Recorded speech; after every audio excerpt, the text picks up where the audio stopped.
Hello, happy Cinco de Mayo, kids. So I'll give you the on this day, and then I'll show you what your assignment is going to be for today. So on this day in history, Alan Shepard becomes the first American in space in 1961. So this picture is obviously, excuse me, geez, um, of Alan Shepard. And he, leaving from Cape Canaveral, in Florida, he was a Navy commander. Alan Shepard launched into space aboard Freedom 7, which was a space capsule. So you have to remember, not the same thing as a spaceship. It's definitely a lot different. Becoming the first American in space. So Alan Shepard credited with becoming the first American to go into space. So something that I found interesting is when they first started recruiting astronauts, a lot of astronauts were either part of the Navy or the Air Force, so they already had some military training, and then would come aboard and obviously get further astronaut training. So the suborbital flight lasted 15 minutes and reached a height of 116 miles into the atmosphere. So he orbited the planet, and this was a major triumph for NASA at the time. If you know anything about what was going on, you know that the US was engaged in a space race with the Soviet Union, and already they were behind. The Soviet Union had already launched Sputnik first, which we talk about Sputnik really early on this day in the beginning of the school year.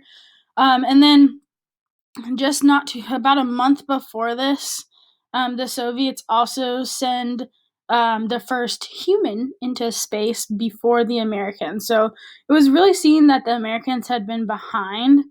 But NASA was established just a few years earlier in 1958 to help the U.S. space effort to reach the Soviet achievements. And then with Alan Shepard's ride into space, faith in the space program was definitely restored, and then they just took off from there.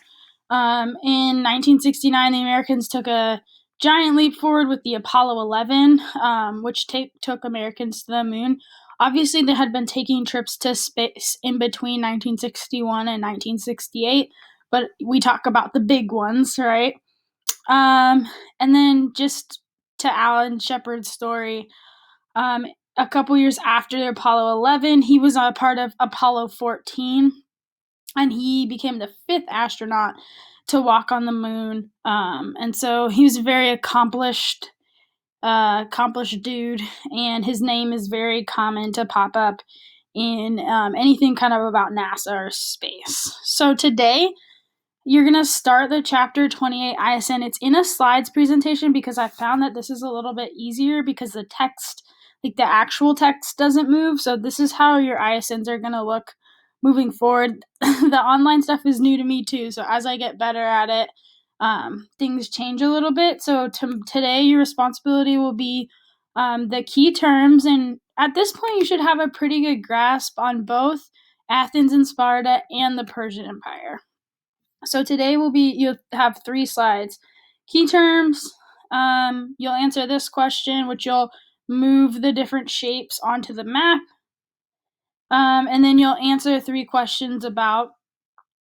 questions about the section 2, okay? So that's all you'll have tomorrow. Wednesday, we'll have a meeting where I will give a PowerPoint presentation, and while I'm giving the presentation, you'll have lecture notes like this to fill in as we go. It's not super crazy. It's more like, what would you do kind of a thing. So I think it'll be fun. If you have any questions, let me know. But I will see you guys on Wednesday.